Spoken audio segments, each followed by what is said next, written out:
Alexandre, bonjour. Salut Pierre. Aujourd'hui, on parle de Platon. Gros morceau.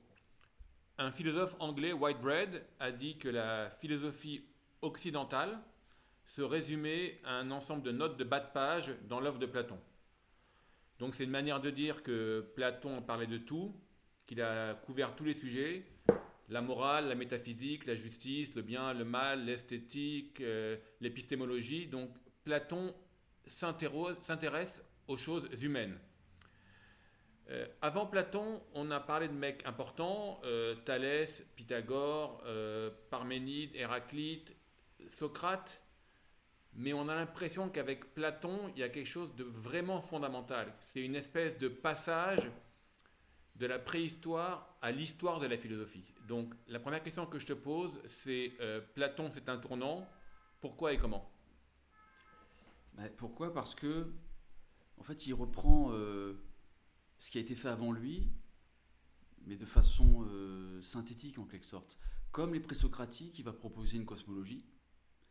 Comme Socrate, il va parler des choses humaines, des questions morales, politiques, esthétiques, tu l'as dit. Et il va faire ça par écrit. Son maître Socrate, il n'a rien écrit. Et les présocratiques, eux, ils ont écrit, mais c'était pas argumenté. Et Platon, il va s'efforcer de tout argumenter. Alors, c'est pas forcément très convaincant. Il a son approche à lui. Parfois, quand il a du mal à argumenter, il propose un mythe, il invente une fable. Il a son côté mystique, j'en parlerai sans doute. Mais voilà, alors pourquoi c'est important? Parce que c'est l'inventeur de la littérature philosophique. C'est lui qui discute de nos idées, c'est-à-dire des critères de nos jugements de valeur.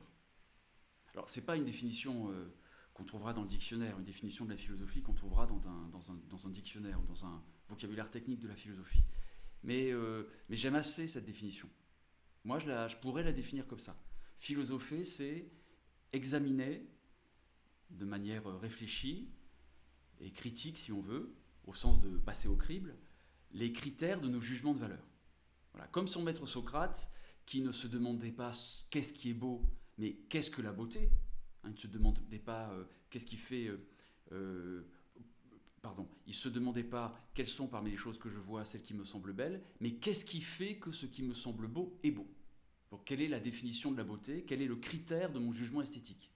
Quel est mon critère de la justice qui me fait penser qu'une action politique est juste? Quelle est ma définition du courage qui me fait penser que tel acte est courageux, lâche ou téméraire, etc. Donc il s'intéresse aux idées en tant que ce sont les critères de nos jugements de valeur. Et philosopher, depuis Platon, c'est lui qui nous a montré la voie, c'est examiner nos propres idées pour les clarifier. C'est un exercice de réflexion, voilà, au sens littéral. Quand tu réfléchis, tu ne penses pas les choses, tu penses ta propre pensée. Tu penses ta pensée qui te permet de penser les choses. C'est comme si ton esprit se regardait dans un miroir. Le mot réflexion est emprunté au vocabulaire de l'optique. Le miroir, il réfléchit au sens où il renvoie un rayon lumineux à sa source. Et bien, quand ton esprit réfléchit, il renvoie ses propres idées à leur source. J'ai jugé qu'un acte était lâche ou qu'un acte était courageux. Pourquoi? Il doit y avoir en moi un critère de ce jugement, c'est-à-dire une idée du courage, et il s'agit de l'examiner pour pouvoir la définir et justifier rationnellement, du mieux que je peux, cette définition. Pour simplifier à l'extrême, on pourrait dire que Platon a défini les règles du jeu. C'est lui qui a inventé le game en gros. Oui. D'accord. Sa théorie la plus célèbre, qui est dure à comprendre, s'appelle la théorie des formes ou des idées. Est-ce que tu peux nous en parler, nous la clarifier? Alors la clarifier, là tu es très optimiste. Je vais essayer. Alors avant toute chose, je dirais que en philosophie et surtout en histoire de la philosophie, ça c'est un point important, on peut admirer sans approuver. Visiter un système philosophique, parcourir comme ça une doctrine de Platon, d'Aristote, de Kant, bon, euh, ça peut être source de plaisir sans qu'on approuve. Bon, alors la théorie des idées. Euh, Là, je vais être un tout petit peu, comment dirais-je, non, pas technique, j'exagère, j'espère que c'est pas très compliqué ce que je vais dire, mais je vais faire un petit mouvement de recul. Je vais revenir sur ce qu'on a déjà vu dans le premier podcast. On avait vu que le grand débat qui a commencé par animer ce que nous on appelle le commencement de la philosophie a opposé les Ioniens aux Éléates. Les Ioniens disaient le changement est l'essence de toute chose. Les Éléates répondaient l'idée de changement est incompréhensible. C'est tellement incompréhensible qu'il faut considérer que le changement est une illusion. Eh bien, Platon propose une synthèse. Il essaie de mettre tout le monde d'accord. Il est d'accord avec les Ioniens pour dire que tout change. Les choses matérielles sont soumises à l'usure du temps. Les choses évoluent. Et il est d'accord avec les Éléates pour dire que s'il y a une connaissance objective possible de quelque chose, une science, pas en un sens moderne, mais au sens antique du terme, il faut que cette chose puisse avoir une identité qu'on puisse décrire, qu'on puisse qualifier. Autrement dit, il faut qu'elle reste immuable. Bon. Et il essaie de faire la synthèse. Et il est d'accord pour dire que l'idée de changement est incompréhensible. L'idée que du froid devienne du chaud, que du grand devienne du petit, etc., c'est incompréhensible. Alors, il va inventer, je crois qu'on peut se représenter des choses comme ça. Lui-même ne le dirait pas exactement comme ça, hein, mais j'ai l'impression, voilà, c'est ma lecture, qu'on peut interpréter la doctrine des idées comme prenant place dans l'histoire de la philosophie, comme ça. Comme cette synthèse, ce compromis qu'il a trouvé entre Ionien et Éléate. Il se dit, il faut qu'une science soit possible. On a l'idée d'une connaissance objective. Bon. À chaque fois qu'on affirme quelque chose, on prétend que c'est vrai. Donc on a l'idée comme ça d'un savoir, d'une connaissance. Or, pour qu'il y ait connaissance, il faut qu'il y ait connaissance de quelque chose dont on puisse repérer l'essence, qualifier l'identité. Or, cette identité ne peut pas être matérielle, parce que là, les Ioniens ont raison, la matière, elle change. C'est le lieu du changement, de la transformation incessante. Et donc, il va situer l'identité des choses, non pas dans leur matérialité, mais dans leur idée. C'est-à-dire, il va faire comme si les qualités qu'on prête aux choses existaient, mais séparément des choses. Si une feuille est blanche, c'est qu'elle participe, il propose comme ça, c'est un peu mystérieux, là j'aurais du mal à expliquer, parce que lui-même ne l'explique pas. Il invente cette idée de participation. Une feuille est blanche parce qu'elle participe de la blancheur en soi. Et la blancheur en soi, c'est pas un objet qui est blanc, c'est le blanc à l'état pur. Et qui n'existe pas matériellement. C'est une forme intelligible, une pure idée. Et c'est en tant que certaines choses participent de l'idée de blancheur qu'elles sont blanches. C'est en tant que des choses matérielles participent de l'idée de grandeur qu'elles sont grandes. Et de l'idée de petitesse qu'elles sont petites. Et de l'idée de cercle qu'elles sont circulaires, etc. Bon. Est-ce que c'est clair ce que je raconte ? C'est complexe. Ce qu'on en retient, c'est que le maximum de densité réelle, pour Platon, se trouve dans les idées. Oui. Et ça, évidemment, c'est contre-intuitif, voire vu un peu comme une élucubration, enfin une construction théorique.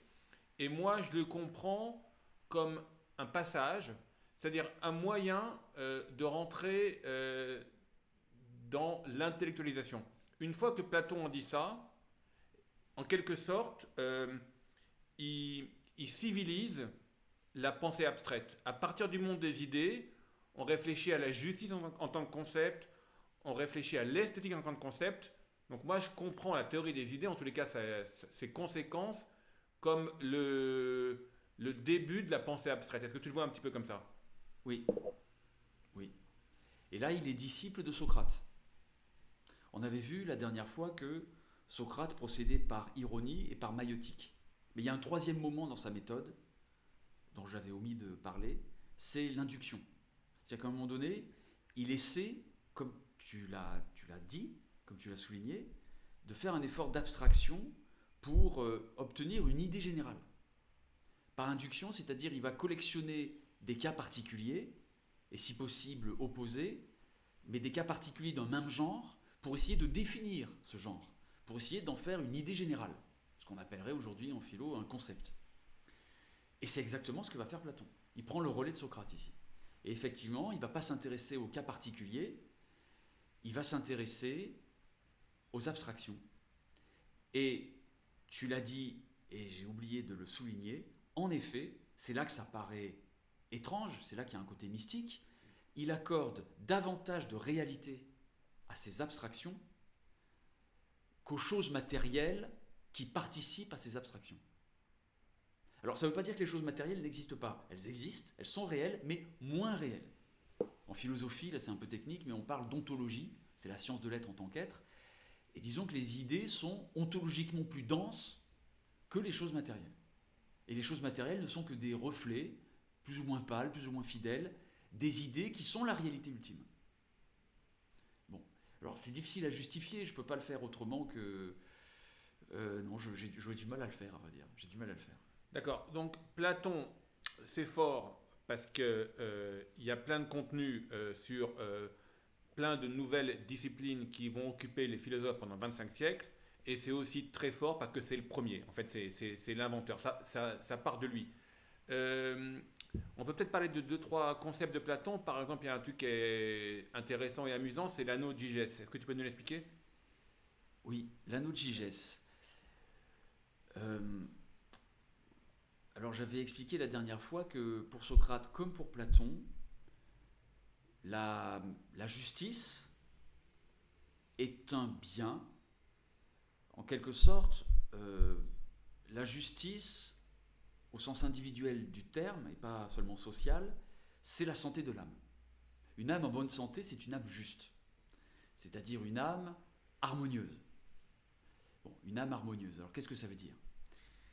En fait, il y a une conception tripartite de l'âme chez Platon. Et ça, c'est original, c'est intéressant. Et après, je viens à Gygès, mais d'abord, il faut que je fasse un petit détour par son idée de justice. C'est intéressant parce qu'on a tendance à se représenter l'être humain comme étant partagé entre la raison et les désirs. On se dit, on a des motifs rationnels, comme on dit en philo, et des mobiles sensibles. Et notre volonté, si elle est douée de libre arbitre, elle a le choix entre ce que lui conseille la raison et ce que lui suggèrent les désirs. Bon, suggérer au sens impulsif du terme, évidemment. Et Platon nous dit que c'est plus compliqué que ça. L'homme n'est pas double, mais triple. On a une partie rationnelle de l'âme, l'intelligence. Il y a ce qui est de l'ordre des désirs et du besoin, mais il y a aussi une troisième partie, le thumos, qu'on peut traduire par le cœur. C'est le siège du courage, d'un courage possible. C'est le siège du sens de l'honneur. Et c'est assez bien vu, je trouve.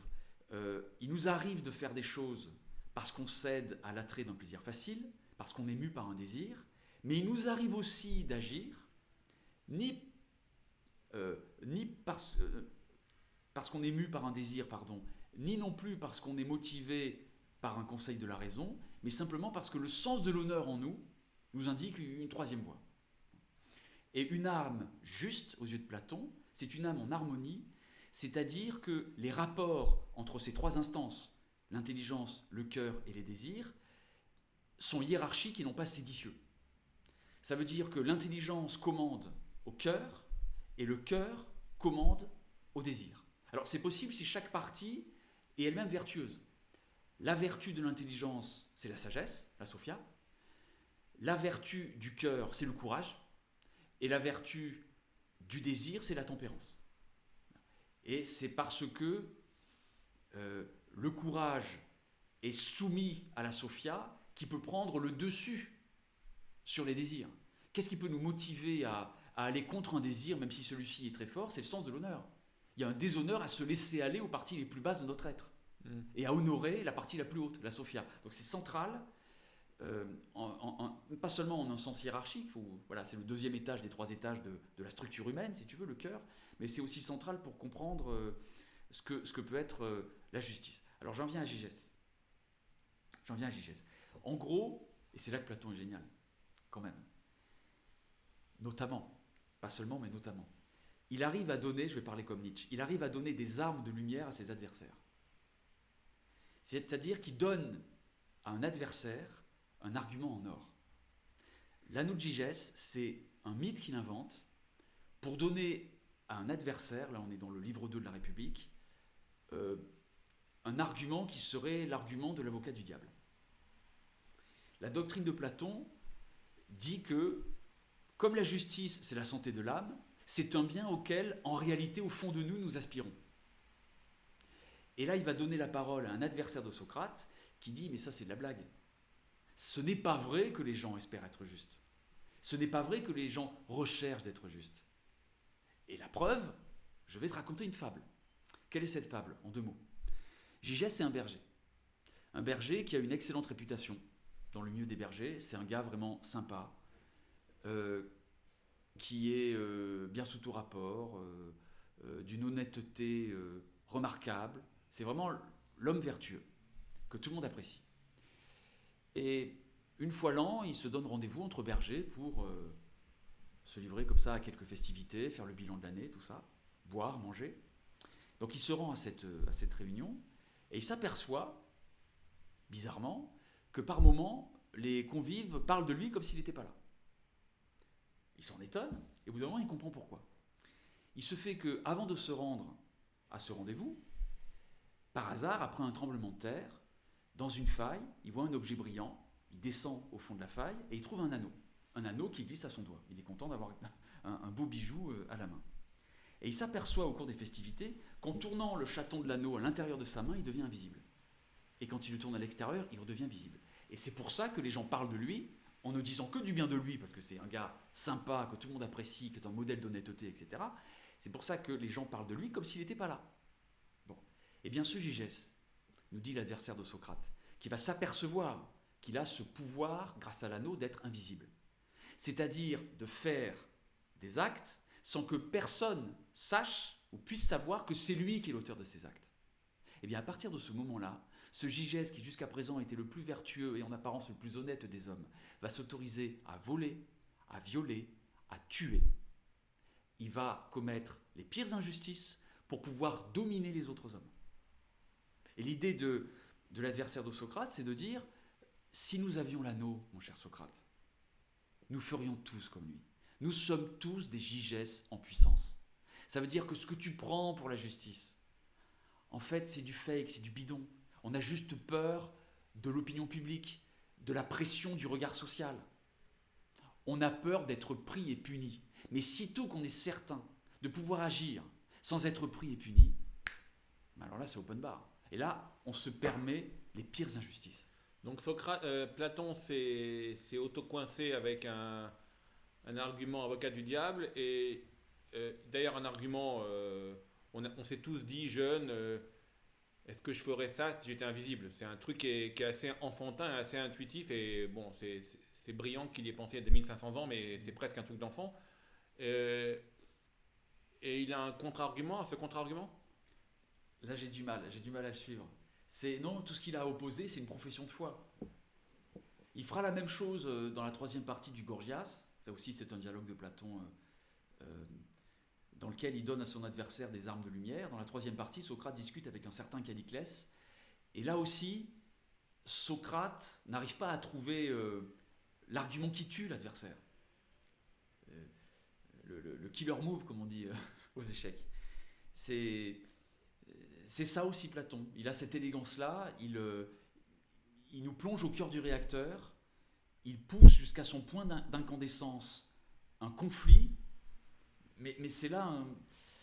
Et on peut s'interroger, est-ce que à l'oral, dans l'école qu'il a fondée, l'académie, certains développent cette théorie. Bon, j'en sais rien. Mais la théorie, c'est qu'il n'a pas tout mis dans ses écrits. Et que ce qu'il y a de plus précieux et de plus convaincant, il l'aurait réservé à l'oral à ses disciples. Parce que ses disciples, il peut les choisir, hein, ils sont triés sur le volet. Il avait fait inscrire à l'entrée de son académie que nul n'entre ici s'il n'est géomètre. Il y a un concept qui est intéressant aussi chez Platon, c'est que pour lui, la philosophie, c'est une érosophie. Oui. Donc, est-ce que tu peux rapidement expliquer ça, l'érosophie? Dans le Banquet, qui est un texte consacré à l'amour, traduit par l'amour, c'est-à-dire éros en grec, donc c'est le désir charnel si tu veux, il nous dit quelque chose d'étrange à propos d'Éros. Il nous dit que Éros est philosophe. Parce qu'en fait, Éros est un intermédiaire. Un intermédiaire entre l'abondance et la pénurie. Pénurie pourquoi? Parce que quand je désire quelque chose, je ne possède pas ce que je désire. Si je l'avais, je cesserais de le désirer. Voilà. Un élève de terminale désire avoir le bac parce qu'il n'est pas encore bachelier. Et une fois qu'il sera bachelier, il cessera de désirer avoir le bac puisqu'il a déjà. Donc je ne peux désirer que ce que j'ai pas. Mais il n'y a pas que de la pénurie au cœur du désir, de l'éros, de l'amour. Il y a aussi de l'abondance. Parce que au même moment où je suis dans la non-possession d'une chose, j'ai en moi, ou je sens en moi l'énergie de conquérir ce que je n'ai pas, pour le posséder. Et en ce sens-là, Eros est un intermédiaire entre l'abondance, la richesse, la ressource et la pénurie. Et il nous dit comme ça, en parlant de Eros, que Eros est philosophe. Et je pense qu'il établit un lien ici, un parallélisme plutôt, entre l'amour et la réminiscence. Il fait comme si l'amour était à l'ordre sensible, ce que la réminiscence est à l'ordre intellectuel. Puisque la réminiscence, c'est elle aussi un intermédiaire entre le savoir et l'ignorance. Il y a un intermédiaire entre le savoir et l'ignorance. On pourrait croire que c'est le tiers est exclu, c'est du tout ou rien. Soit je sais pas. Et Platon dit non. Celui qui sait véritablement, il a une idée et il est capable de la justifier rationnellement. C'est ça le savoir. Et celui qui est dans l'ignorance, il peut croire savoir, mais il ne connaît pas les raisons pour lesquelles il faudrait tenir pour vrai telle ou telle chose. Il est dans l'ignorance. Mais il y a des gens qui sont ignorants et en même temps conscients de leur ignorance. Donc ils pressentent qu'une science leur manque. Mais ils ont quand même la science de leur non-science. C'est-à-dire qu'ils sont conscients de ne pas être conscients de tout, de ne pas être sachants de tout. Voilà. Ils sont ignorants et conscients de l'être. Ça, c'est un intermédiaire. Et c'est parce qu'ils sont conscients de ne pas avoir la Sophia qu'ils aspirent à l'avoir. Pour ne pas l'avoir, Pascal dira plus tard dans un autre contexte, mais c'est un peu la même idée, tu ne me chercherais pas si tu ne m'avais pas déjà trouvé. Voilà. Pour rechercher la Sophia, pour être un philosophos, un philosophe, la Sophia, on pourrait traduire ça par sagesse, mais pour mieux dire, par forme suprême du savoir. La Sophia, c'est la forme suprême du savoir. Bon, pour désirer la Sophia, il faut avoir conscience de ne pas l'avoir, et en même temps, tout en ne l'ayant pas, pressentir la valeur absolue qu'elle a, à tel point qu'on la désire. Donc la philosophie, c'est pas juste comprendre, c'est aussi le désir de comprendre, quoi. Oui, voilà. Et c'est surtout ça. Ouais. Oui. Et du coup, tout se passe comme si dans ce dialogue qu'est le banquet, puisqu'il nous dit que l'éros est philosophe, c'est comme s'il nous disait que la philosophie, en fait, est une érosophie. Le vrai philosophe, c'est pas seulement celui qui a la philia de la sophia, philia c'est l'amitié, c'est pas seulement l'ami gentil, comme ça, très chaste de la sophia, non, c'est quelqu'un qui a un désir, mais corps et âme pour la sophia. Il la désire de tout son être. Ouais, c'est une espèce d'explorateur, quoi. Si tu veux, oui. D'accord. Il faut avoir l'esprit pénétrant en philosophie. Faut être curieux. Ouais. Ok, il y a aussi un concept chez Platon aussi dur à comprendre. C'est lorsqu'il dit que il vaut mieux faire le mal volontairement qu'involontairement. Ça va à l'encontre un peu de tout ce qu'on pense, même des fondations de notre système juridique où on préfère les gens qui ne font pas exprès que les gens qui font les choses consciemment quand ils font le mal. Donc c'est compliqué, mais qu'est-ce qu'il a voulu dire et pourquoi c'est important ? Oui, alors là tu fais référence à ce qu'on tient pour son premier dialogue, qui s'appelle l'Hippias mineur. On l'appelle parfois le petit Hippias. Il est très jeune quand il écrit ça. C'est doublement paradoxal. D'une part, il prend le contre-pied de ce qu'il affirmera plus tard, dans tous ses dialogues, et dans ce que affirmait son maître Socrate. Socrate considérait que savoir ce qu'est le bien et faire le bien, c'est une seule et même chose. C'est ce que les profs de philo appellent l'intellectualisme moral. Science égale vertu. Mais il faut comprendre ça comme ceci. La science véritable, la connaissance véritable, implique la connaissance du bien, et la véritable connaissance du bien implique la pratique du bien. Donc il y a une équation socratique, qu'on appelle aussi le paradoxe socratique, qui se résume par la formule suivante: personne ne fait le mal volontairement. Ça, c'est ce que Socrate martèle.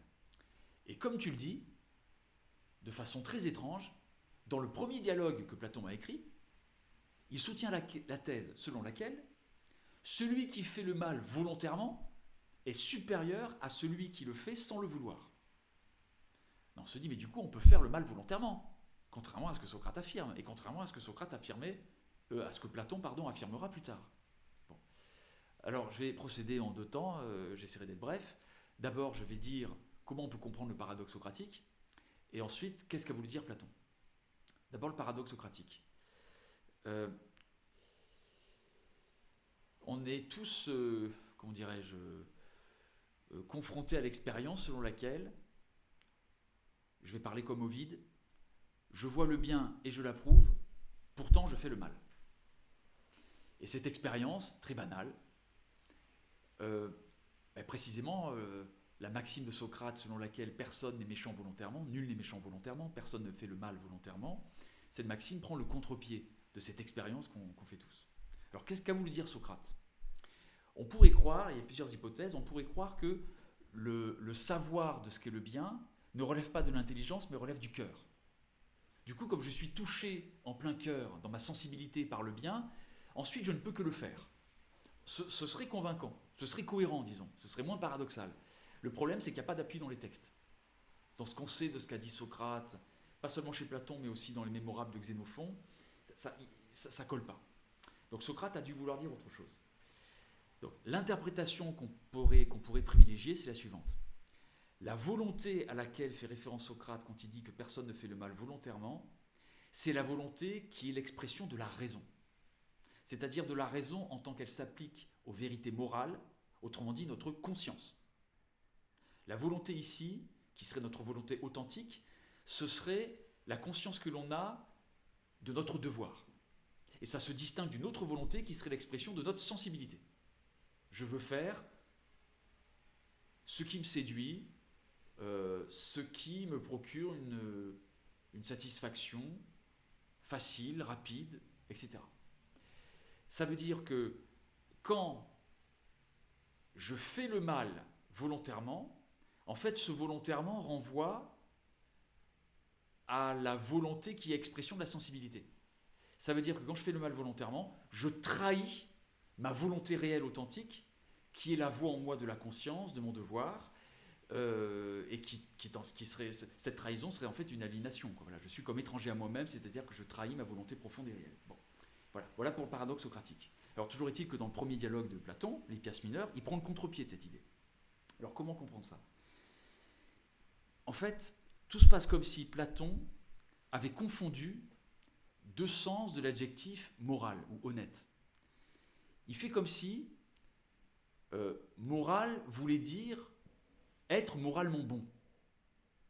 Alors qu'en fait, moral peut vouloir dire, aussi bien en grec qu'en français dans sa traduction, participer de la moralité, relever du bien et du mal, de la distinction du bien et du mal. Et en fait, quand il dit que celui qui fait le mal volontairement est supérieur à celui qui le fait sans le vouloir, il nous dit que dans la hiérarchie des êtres, celui qui fait le mal volontairement, il n'est pas innocent d'un point de vue moral. Il connaît la différence du bien et du mal. Alors, il a choisi le mal. C'est un salaud.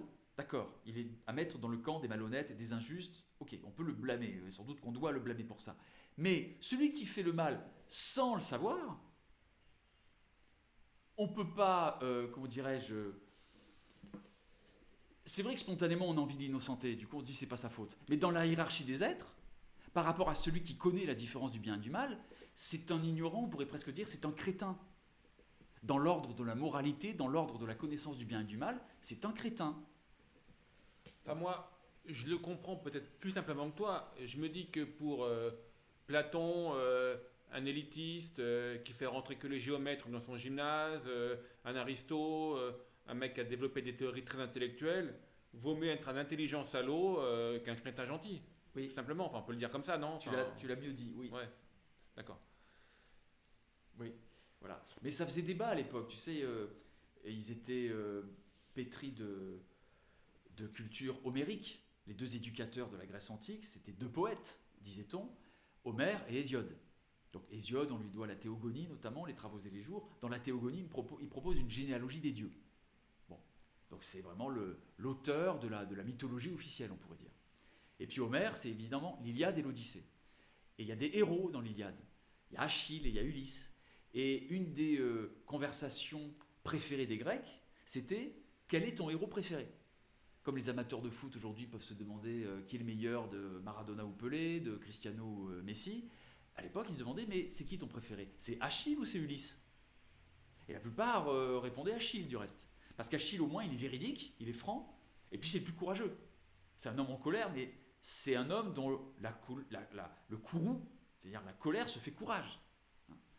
ODS chante la colère d'Achille, c'est comme ça que commence l'Iliade. Et c'est comme ça que commence aussi l'Hippias mineur, je veux dire par cette conversation. Conversation autour de la question de savoir, mais lequel de ces deux héros est le plus vertueux? Et Hippias prend fait et cause pour Achille, pour les raisons que j'ai indiquées, et Socrate prend le contre-pied en disant non. Là, je vous arrête tout de suite, c'est Ulysse le meilleur. Ulysse le rusé, c'est vrai que c'est un petit filou, un petit malin, il peut tromper, manipuler, mais dans la hiérarchie des êtres, alors Platon ne le fait pas dire comme ça, mais c'est comme ça qu'on peut le comprendre, Ulysse est supérieur à Achille, parce qu'Achille, il a pour lui d'être courageux, c'est très bien, mais il n'est pas dans la connaissance, dans la conscience claire et distincte du bien et du mal. Tandis que Ulysse, lui, oui, quand il fait le mal, il sait qu'il le fait. Et comme tu l'as dit, peut-être que Platon admire trop l'intelligence pour placer, comment dirais-je, dans la hiérarchie des êtres, un innocent, même inoffensif, au-dessus d'un intelligent nocif. Mais c'est peut-être une idée révolutionnaire, parce que c'est peut-être les premiers à penser qu'il vaut mieux avoir des mecs qui nous gouvernent, qui sont intelligents, malins, plutôt que des gens qui ont une grande force physique. Alors là, Platon ne dirait pas ça. Parce que sa doctrine politique, au contraire, elle est un peu l'analogie de sa psychologie. J'ai dit tout à l'heure que la psychologie, elle était tripartite. Et de même, pour lui, la cité idéale, c'est ce dont il parle dans La République, il va ensuite y revenir dans les lois, mais dans La République, il présente clairement la cité idéale comme étant elle-même tripartite. Donc il y a le gouvernement, qui évidemment est composé des philosophes, voilà, les plus intelligents, ceux qui connaissent la justice et qui savent comment organiser tout ça. Il y a à la place du cœur les guerriers, ceux qui ont pour devoir et qui savent l'honneur de défendre la patrie. Et il y a ensuite ceux qui s'occupent de satisfaire les désirs et les besoins, ce sont les artisans, les laboureurs. Et la cité sera juste uniquement s'il y a une hiérarchie entre ces trois parties.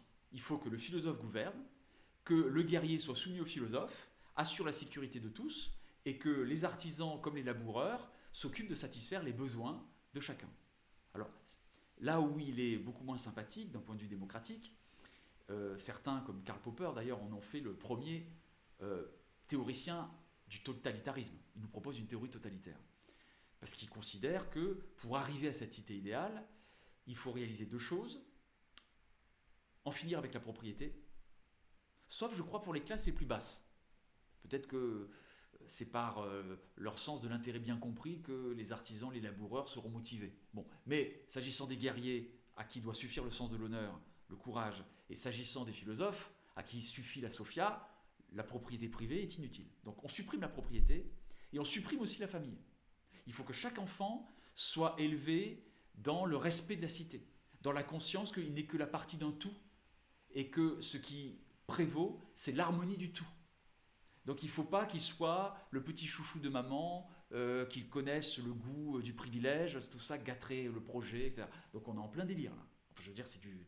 Oui, je ne sais pas si on peut parler de totalitarisme, mais ça y ressemble. Voilà. Est-ce que Platon était tout à fait sérieux ?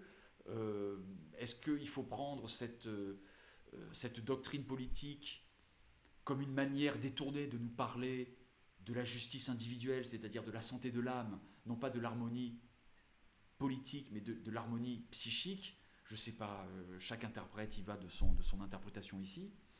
Mais non, on a le droit de prendre Platon au sérieux, on sait qu'il a eu des velléités politiques. Je l'ai dit la dernière fois, il appartient à une des familles les plus puissantes, les plus riches d'Athènes. Il est très doué en matière d'éloquence, de poésie. Bon. Et il est possible d'ailleurs qu'il ait peut-être pas participé directement, mais indirectement. En tout cas, on lui a proposé de participer à la tyrannie des 30, dont j'avais parlé dans le deuxième podcast. Voilà. Et puis, il y a ses voyages en Syracuse, etc. Je ne vais pas m'étaler sur la biographie de Platon, mais il a eu des velléités politiques. Bon, il faut prendre ça au sérieux. Voilà, je ne pense pas qu'il prenait ça à la légère, lui. J'ai une question à te poser, je m'éloigne un peu du sujet, j'espère qu'elle n'est pas trop pénible, mais je crois me souvenir que Nietzsche n'aimait pas Platon et qui disait que le christianisme, c'est le platonisme pour les nuls. Et donc, quelque part, le platonisme prépare et annonce le christianisme. Et là, en t'écoutant, je vois pas trop pourquoi et je vois pas trop le lien logique, à part peut-être la séparation entre l'âme et le corps, les grands concepts comme le bien, le mal, la vérité. Mais est-ce que tu vois, toi, un point de passage évident? Ben, je pense que c'est le dernier point que tu as souligné. Alors, Nietzsche admirait Platon. Mais pour comprendre cette proposition, il faut bien distinguer Platon et ce que tu as appelé le platonisme. Oui, il déteste le platonisme. Le platonisme, c'est Platon corrompu par Socrate, par cet instinct vulgaire, au sens étymologique du terme. Vulgus, c'est le peuple, le bas peuple, la plèbe. Il admire les instincts aristocratiques de Platon. Il admire son écriture, son intelligence. Il adore Platon. Et il a plein de compassion pour ce malheureux Platon qui a été corrompu par Socrate, comme il admire Pascal, qui lui-même sera, d'après ce qu'il a écrit, parce que Nietzsche a écrit, corrompu par son christianisme. C'est un génie corrompu par le christianisme, d'après Nietzsche, on n'est pas obligé d'être d'accord avec lui. Bon, le pont entre platonisme et christianisme, oui, je le verrai là où tu l'as vu. C'est-à-dire dans la distinction entre ce qui est de l'ordre du charnel, du matériel, et ce qui est de l'ordre du spirituel. Là, clairement, il y a un arrière-monde. La doctrine de Platon, c'est de dire que ce qui existe le plus n'est pas de ce monde. De même que le Christ dira « mon royaume n'est pas de ce monde ». Quoi. Bon, il y a un pont ici. Mais bon, il y a sans doute d'autres points communs. Voilà, j'avoue que tu me prends en cours, je n'ai pas trop réfléchi. Cela dit, et tu l'as bien senti, je pense que c'est ça qui a motivé ta question, il y a aussi chez Platon trop d'aristocratisme et un trop grand respect de la hiérarchie pour faire du platonisme véritablement une préfiguration du christianisme. Dans le christianisme, on est tous frères et voilà. On n'est pas là-dedans. D'accord. Ok, on a vu quelques concepts, évidemment, pas tous, de la pensée de Platon. Peut-être qu'on finit sur la fin. À la fin de sa vie, Platon contredit, voire critique, ou bien reformule la théorie des idées et des formes. Il est beaucoup moins d'accord, et d'ailleurs Aristote la détruira, la théorie des idées. Donc peut-être en deux mots, Platon en fin de vie, il fait sa révolution, qu'est-ce qui se passe? Oui, il fait sa révolution, et tu as raison de le dire, parce qu'on résume trop Platon à sa doctrine des idées en faisant comme s'il l'avait pondu et comme s'il l'avait soutenu avec une égale ferveur tout au long de sa vie. Il a lui-même pointé du doigt des problèmes. Il y a quelque chose qui ne va pas, il s'en est rendu compte. Il faut lire le Sophiste, il faut lire le Parménide. C'est là que... Alors c'est très technique, très sophistiqué. J'en dirai plus dans le podcast sur Aristote. D'accord. Voilà. En tout cas, il est un peu comme Wittgenstein à la fin de sa carrière, ou enfin au milieu de sa carrière, il contredit avec courage une de ses thèses principales. Oui, et c'est bien de le souligner, tout à fait. Merci Alexandre. Je t'en prie.